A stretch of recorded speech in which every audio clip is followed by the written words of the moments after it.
Well, I want to congratulate you on your self-control and persistency, right? Thank you, bro. We just had a incident. I don't with a guy, not sure if you're aware, he took the life of his current wife and his Wow.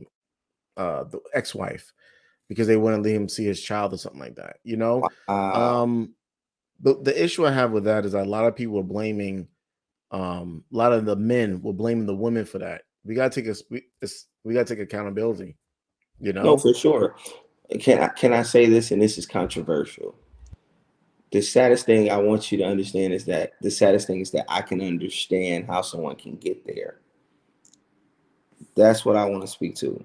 From a personal experience, I can understand how a man can get there because, like I said, you're not just fighting the mother, you're fighting everybody else for the rights that should automatically be yours.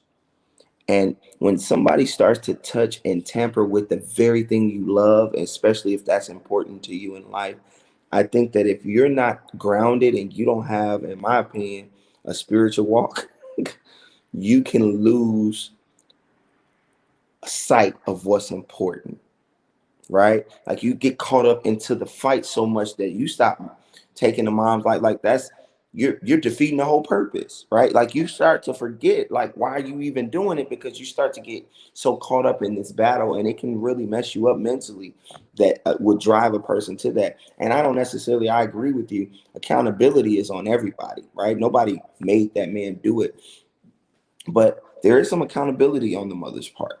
I don't think it's all her fault at all. I don't think nobody's accountable for making somebody do something because that's their own actions, right? They're accountable for that. But we know when we provoke person. If I came to you right now and I pushed you and you hit me and I died, like there's some accountability on your part because you hit me and I died, but there is something that I did to provoke and I have to be accountable. It's not.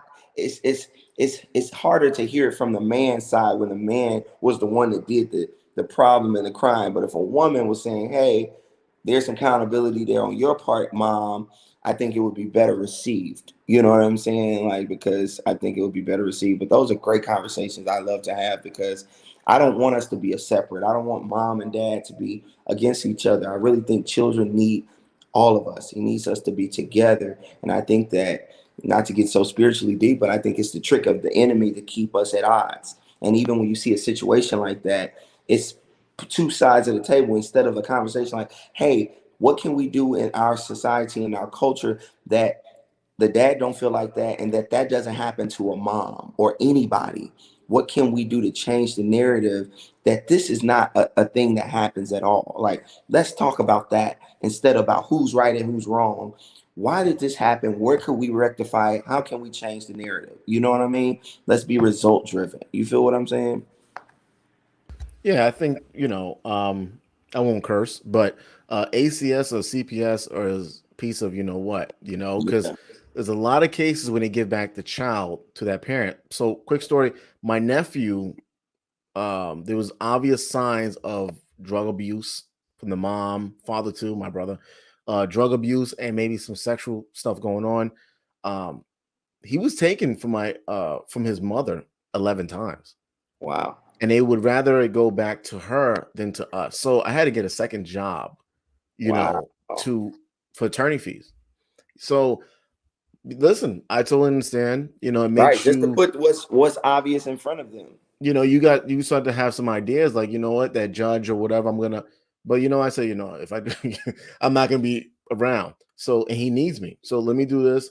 And it kind of worked in our favor, but Well, thank you. Thank it's you. always it doesn't matter if she's a drug addict, whatever, it's always in her favor. And that's unfortunate. But can I give shout outs to you for fighting for that child's future and that safety and that child's just life? I think it's a blessing for people like you that goes out their way to say, hey, I care about that child's future. And so I'm gonna do all I can to Yeah. at least make an effort. My last time in court this time, everybody was telling me the judge, the court, they were trying to discourage me from doing it. I said, you know what? I, f- I feel in my spirit I got to do what's best, and if it doesn't work out in my favor, or if I don't get what I'm asking for, I can be with peace within myself, knowing that I did all that I could to do what I felt was best for my child. And I can live better and sleep better at night knowing that I did that. And so whatever comes from it, I know I did my part. I tried. I gave it my all. And my mom used to say, if you get a D or a C, but you gave it your all, that's better than a halfway A. You know what I'm Yeah. saying? So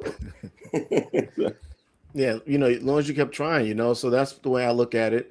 I remember there's a quick story. Someone told me that a father went to prison to go visit his son, and he said, "Son, I told you before you got here, now you're doing life, but I warned you, and I had to leave you alone because you was crazy, And the son said, "Yeah, but Dad, you told me to do right, but guess what? You stopped caring, you stopped trying.